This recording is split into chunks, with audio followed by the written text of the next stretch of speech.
Bon, nous ne sommes pas totalement prêts. Nous sommes en train de travailler pour qu'au 4 octobre, comme vous venez de le dire, que l'équipe soit prête et qu'on puisse offrir un beau football au Lualabé parce qu'il le mérite.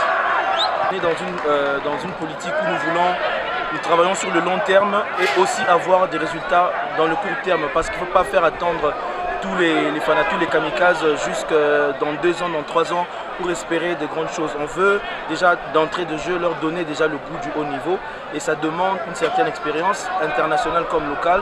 Ensemble faire une symbiose et sortir le meilleur de nous en tant qu'équipe. Donc c'est ainsi que nous avons ciblé quelques recrutements par rapport à des postes clés.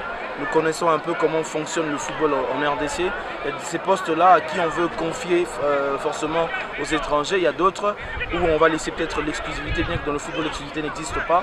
On va le laisser aux nationaux. Et c'est un peu ça en fait. On veut avoir déjà des résultats d'entrée de jeu, mais on travaille aussi pour la durée parce qu'on veut que Simba devienne une équipe vraiment cohérente en termes de performance, en termes de résultats. Nous attendons l'autre délégation qui arrivera d'ici la fin de cette semaine, donc notamment le gardien international togolais et 3 autres Ghanéens qui arrivent. Dès qu'ils seront là, on va se décider avant la fin de ce mois.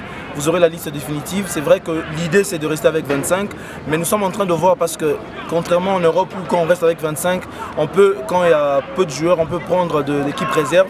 Ici nous n'avons pas des équipes, on n'a pas encore notre équipe réserve, ce qui fait qu'on pourrait revoir notre effectif à 28, mais on est encore en train d'étudier cette possibilité. Mais avant la fin du mois, en tout cas vous aurez la liste de joueurs qui sont retenus pour jouer avec l'AS Simba cette saison sportive. Du 27 au 2, nous avons demandé au comité que nous serions retranchés, nous serions en dehors de Kolwezi.